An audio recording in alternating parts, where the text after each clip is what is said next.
नमस्कार, कैसे हैं आप सभी। आप सभी का मोस्ट वेलकम है आपके अपने इस YouTube channel Shri online study पर।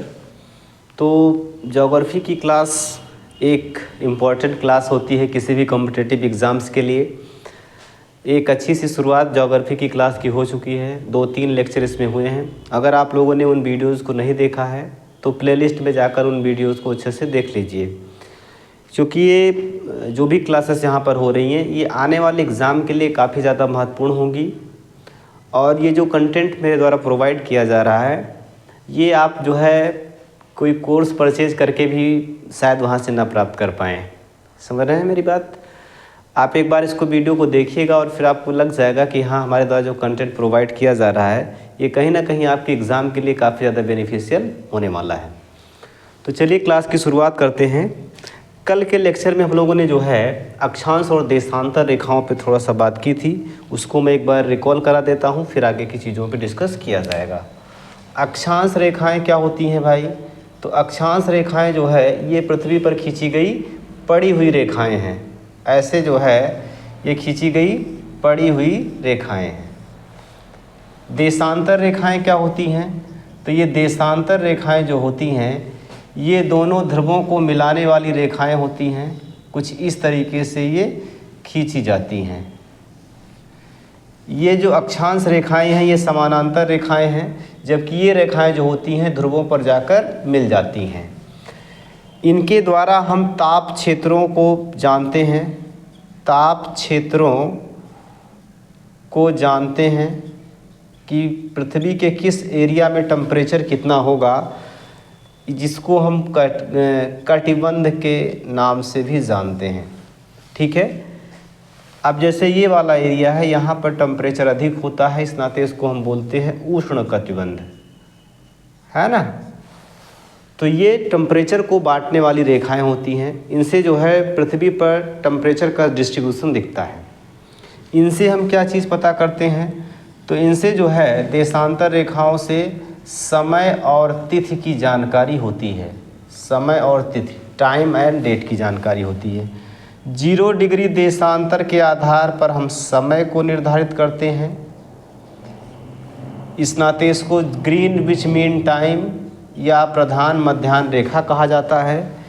180 डिग्री देशांतर को जो है अंतर्राष्ट्रीय तिथि रेखा कहते हैं। अंतर्राष्ट्रीय तिथि रेखा कहा जाता है। अंतर्राष्ट्रीय तिथि रेखा कहा जाता है। देशांतर रेखाओं की कुल संख्या जो है, इनकी संख्या अगर आपसे पूछी जाएगी तो ये होती है 360, है ना भाई। अक्षांश रेखाओं की संख्या अगर आपसे कोई पूछेगा तो संख्या इनकी अलग अलग। ग्लोब पर इनकी संख्या हो जाती है 179 और मैप पर, मानचित्र पर इनकी संख्या हो जाती है, इसमें 2 जोड़ देंगे तो 181। ठीक है, ये इनकी संख्या होती है। आई बात समझ में। चलिए अब आगे की चीज़ों को कंटिन्यू किया जाएगा, उसको पढ़ते हैं।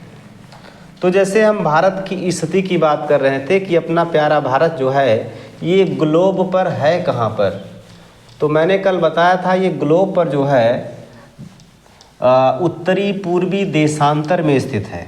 कहाँ पर है? उत्तरी पूर्वी देशांतर में स्थित है।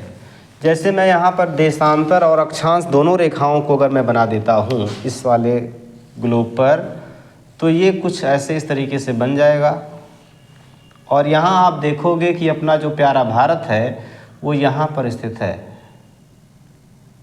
यहाँ पर ये प्यारा भारत अपना जो है यहाँ पर स्थित है। आई बात समझ में।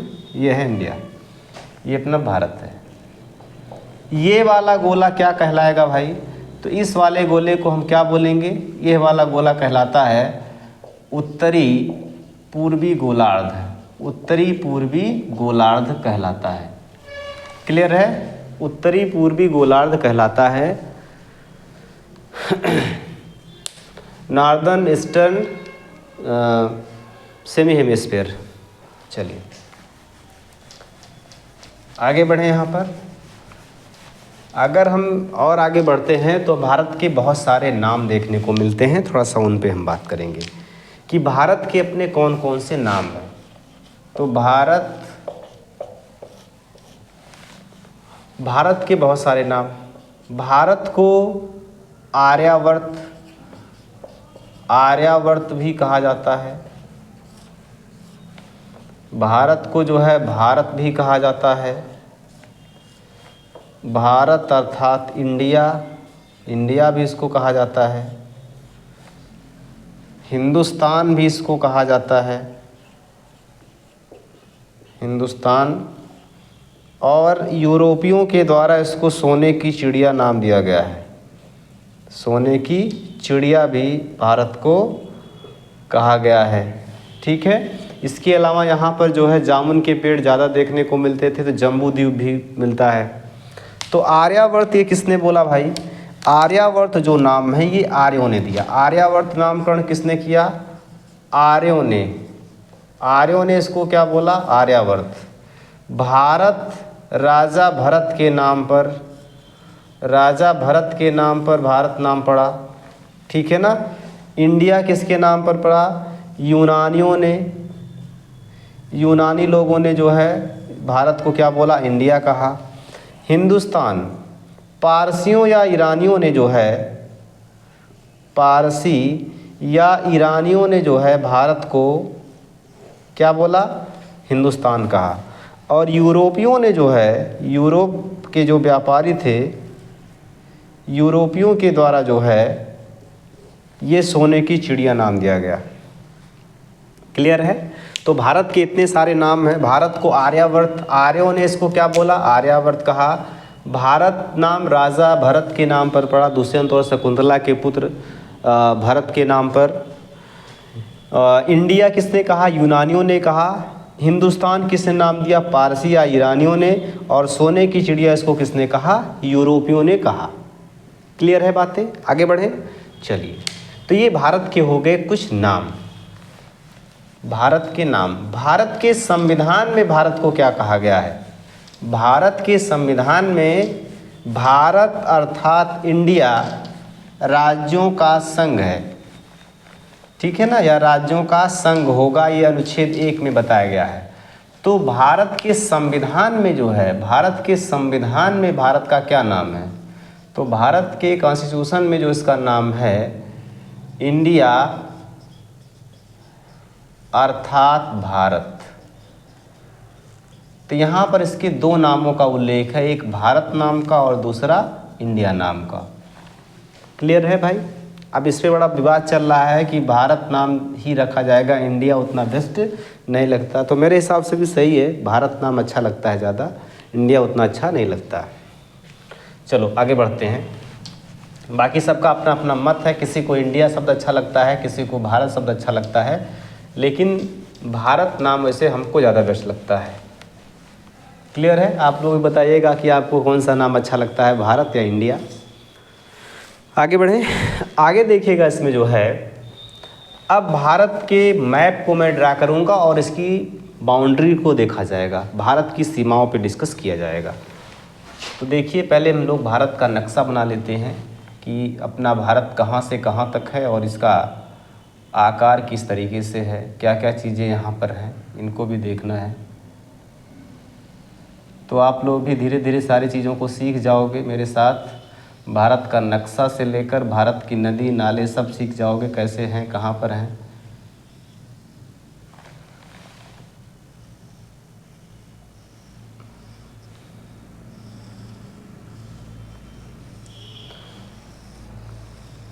आप लोग धीरे धीरे सीख जाओगे। मैंने भी काफ़ी टाइम पे बनाना सीखा इसको, अब तो थोड़ा अच्छा बनने लगा, पहले तो और दिक्कतें थी।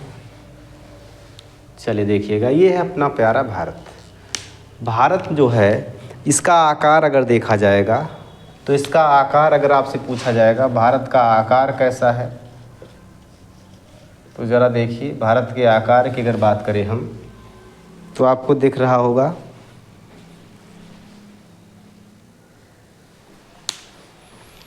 भारत का आकार जो है ये चतुष्कोणीय है। भारत का आकार कैसा है? चतुष्कोणीय। क्यों? क्योंकि ऐसे देखने पे आप जो है इसको ऐसे चतुर्भुज जैसा देखने को मिल रहा है। इसका आकार कैसा है? चतुष्कोणीय है। ठीक है। क्षेत्रफल अगर देखा जाएगा तो भारत का क्षेत्रफल जो है ये 32,87,263 वर्ग किलोमीटर है। 32,87,263 स्क्वायर किलोमीटर है। जो विश्व के क्षेत्रफल का कितना है? यह जो क्षेत्रफल है ये विश्व के क्षेत्रफल का कितना है भाई? तो ये जो है विश्व के क्षेत्रफल का जो है 2.42% है, 2.42% है। क्लियर है बातें? क्षेत्रफल के अनुसार जो है भारत विश्व में 7वें क्रम पर आता है। किस क्रम पर आता है? 7th क्रम पर आता है।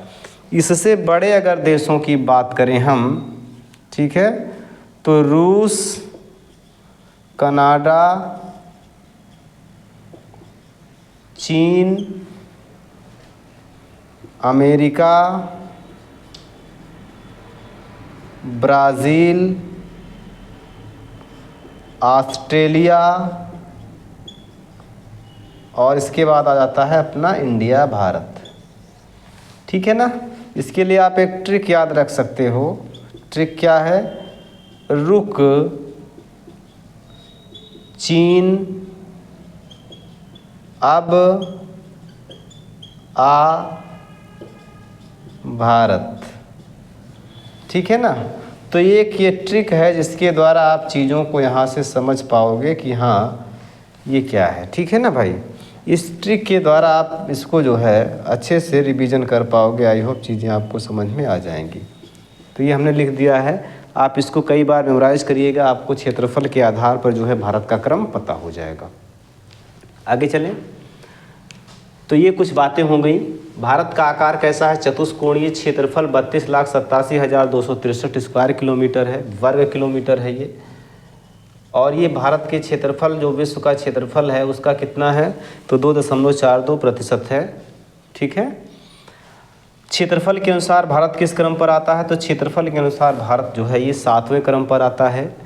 रूस, कनाडा, चीन, अमेरिका, ब्राज़ील, ऑस्ट्रेलिया के बाद भारत जो है ये 7वें क्रम पर आता है। जबकि जनसंख्या के आधार पर जो 2011 की जनगणना है उसके अनुसार भारत जो है ये चीन के बाद दूसरे स्थान पर है। ठीक। लेकिन अभी वर्ल्ड पॉपुलेशन जो रिपोर्ट आई थी उसमें बताया गया कि भारत जो है जनसंख्या के आधार पर विश्व का सबसे बड़ा देश हो गया है। तो अभी आंकड़े आने दीजिए, उस पर आगे बात किया जाएगा। यहाँ आते हैं। आकार अगर इसका देखा जाएगा तो आकार ज़रा देखिए भारत का। यहाँ जो है पूर्व से पश्चिम और उत्तर से दक्षिण, इधर कौन सी दिशा है भाई? तो इधर पूर्व है, इधर पूर्व, इधर ये पश्चिम, इधर की तरफ ये उत्तर और नीचे दक्षिण। नीचे जो है ये दक्षिण है, नीचे दक्षिण। क्लियर है। अब यहाँ देखते हैं कि उत्तर से दक्षिण और पूर्व से पश्चिम की लंबाई भारत की कितनी है। तो अगर हम यहाँ से ऐसे जो है उत्तर से दक्षिण की लंबाई देखें यहाँ पर, ठीक है, और इधर हम पूर्व से पश्चिम की लंबाई देखें, यहाँ से लेकर ये जो है ये पूर्व की लंबाई देखें, तो इसकी हम बात कर लेते हैं। तो ये पूर्व से पश्चिम की लंबाई है, पूर्व से पश्चिम। ये लंबाई कितनी है? 2,933 किलोमीटर। ठीक है। और ये उत्तर से दक्षिण की लंबाई, जो है 3,214 किलोमीटर। ठीक है। 2,933 किलोमीटर और 3,214 किलोमीटर। क्लियर है। अब यहाँ हम इसके पूर्वी और पश्चिमी बिंदु की अगर बात करें तो ये पूर्वी बिंदु जो है ये किविथु है अरुणाचल प्रदेश में है। इधर पश्चिम में अगर देखा जाएगा तो गौर माता कहाँ पर है भाई? तो गुजरात में है। इधर उत्तर में अगर देखा जाएगा तो काल, इंदिरा काल कहाँ पर है? लद्दाख में है। किस क्षेत्र में है ये? लद्दाख में है। और यहाँ देखो भाई, यहाँ अगर आप देखेंगे तो ये है कन्याकुमारी, ये है कन्याकुमारी। लेकिन एक बात और याद रखिएगा कि अगर हम यहाँ अंडमान और निकोबार को भी बना देते हैं, अंडमान और निकोबार को भी बना देते हैं, तो ये जो निकोबार वाला एरिया है सबसे लास्ट वाला, ये इससे भी आप देख रहे हो कि दक्षिण में चला जाता है, इससे भी दक्षिण में चला जाता है। इसको कहा जाता है इंदिरा पॉइंट। इसको क्या बोला जाता है? इंदिरा पॉइंट कहा जाता है, ठीक है ना, इंदिरा पॉइंट। तो एक बात समझ में आपको आ चुकी होगी कि भारत का मुख्य भूमि पर जो बिंदु है, दक्षिणी बिंदु, इसको कन्याकुमारी कहते हैं। लेकिन भारत का जो दक्षिणतम बिंदु है, ये भारत का दक्षिणतम बिंदु है, भारत का दक्षिणतम बिंदु, भारत का जो दक्षिणतम बिंदु है ये कौन सा है? तो ये है इंदिरा पॉइंट। इंदिरा पॉइंट कहाँ पर है? तो ये अंडमान निकोबार द्वीप समूह में है, सबसे दक्षिणी हिस्सा है भारत का। ठीक है भाई, क्लियर है? बताइए ज़रा। इतनी बातें आई होप समझ में आ चुकी होंगी कि अगर आपसे पूछेगा कि ये कन्याकुमारी क्या है, तो ये मुख्य भूमि पर दक्षिणी बिंदु है। समझ रहे हैं ना? मुख्य भूमि पर दक्षिणी बिंदु, दक्षिणी बिंदु, और ये भारत का दक्षिणतम बिंदु है। समझ में आई बात ना? तो इसको याद रखिएगा। जैसे मैं थोड़ा सा यहाँ आपको दिखा देता हूँ कि अगर आपसे कहा जाए कि पूर्वी बिंदु कौन सा होगा, तो आप कहोगे कि किबिथु। कौन सा होगा? किबिथु। पश्चिमी बिंदु कौन सा होगा? गौर माता, गौर माता। उत्तरी बिंदु कौन सा होगा? इंदिरा काल। अब यहाँ देखिए, इंदिरा पॉइंट अगर आप लिखते हो तो ये दक्षिणतम बिंदु हो जाता है, ठीक है ना। मैं यहाँ पर जो है कन्याकुमारी पहले लिख देता हूँ, कन्याकुमारी। कन्याकुमारी जो है, केप कमोरिन जो है, ये मुख्य भूमि पर दक्षिणी बिंदु है। समझ रहे हैं ना? मुख्य भूमि पर दक्षिणी बिंदु। लेकिन अगर इससे दक्षिणतम हम बना दें, यहाँ पर एक बना दें और आपसे कहें कि ये है इंदिरा पॉइंट, ये क्या है भाई? इंदिरा पॉइंट है। इंदिरा पॉइंट जो है ये भारत का दक्षिणतम बिंदु है। तो ये बात आप लोग समझ पा रहे हैं ना? क्लियर है बातें? बताइए। चीज़ें आप लोगों को आई होप समझ में आ रही होंगी। तो ये हमारा भारत हो गया, जिसकी ये डायमेंशन है पूर्व पश्चिम उत्तर दक्षिण की। इसको आप याद रखिएगा, ठीक है। यहाँ से ये सारे सवाल बने हैं कि ये पूर्वी बिंदु कौन सा है, पश्चिमी बिंदु कौन सा है, उत्तरी बिंदु कौन सा है। मुख्य भूमि पर अगर पूछेगा दक्षिणी बिंदु तो कन्याकुमारी, और अगर पूछेगा कि भारत का दक्षिणतम बिंदु तो आप बताओगे इंदिरा पॉइंट। इंदिरा पॉइंट कहाँ है? तो ये निकोबार द्वीप समूह में, अंडमान निकोबार द्वीप समूह में है। कन्याकुमारी कहाँ है? तो कन्याकुमारी तमिलनाडु में है। कहाँ पर है ये? तमिलनाडु में है। ये कहाँ पर है? अरुणाचल प्रदेश में है, ठीक। ये लद्दाख में है, और ये कहाँ पर है? गुजरात में है। क्लियर है? बताइए। आई होप ये चीज़ें आपको समझ में आ चुकी होंगी, ठीक है। आगे बढ़े, बताइए।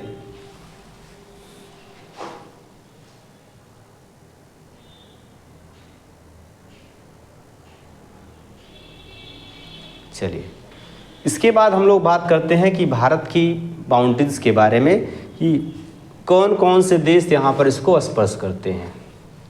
तो आज मैं ट्रिक के माध्यम से यहाँ आपको बता दे रहा हूँ, कल मैं बाकायदा मैप से ड्रा करके चीज़ों पे और फोकस करूँगा। तो देखिए, भारत की जो स्थलीय सीमा है, भारत की स्थलीय सीमा, भारत की स्थलीय सीमा कितने देशों के साथ जुड़ी हुई है? तो भारत की स्थलीय सीमा जो है ये 7 देशों के साथ जुड़ी हुई है, ठीक है ना। उसके लिए आप एक ट्रिक याद रखिएगा, 55 MBA, 55 MBA। ठीक है, यहाँ पर क्या क्या नाम हो जाएंगे भाई इनके? तो यहाँ पर बा से हो जाएगा बांग्लादेश, बा से क्या हो जाएगा? बांग्लादेश, बांग्लादेश, चीन, पाकिस्तान, पाकिस्तान, नेपाल, म्यांमार, भूटान और अफ़गानिस्तान, भूटान और ए से अफ़गानिस्तान। ठीक भाई, तो ये जो है भारत की सीमाएं हो गई, इनको कल हम मैप में ड्रा करके भी देखेंगे। ठीक है, तो इस ट्रिक के माध्यम से आप जो है भारत के स्थलीय सीमा से जुड़े हुए देशों के बारे में जान सकते हो। इसके अलावा दो निकटतम जलीय पड़ोसी देश कौन कौन से हैं? तो श्रीलंका और मालदीव हैं। तो हम कल बाकायदा इन चीज़ों पे डिस्कस करेंगे। आज के लिए इतना रखिए। ठीक है, इसको आप कई बार देखिएगा, एक एक पॉइंट आपके लिए महत्वपूर्ण है और इसको अच्छे से रिवीजन करके जो है अपने एग्ज़ाम की तैयारी करिएगा। ओके, धन्यवाद सभी को।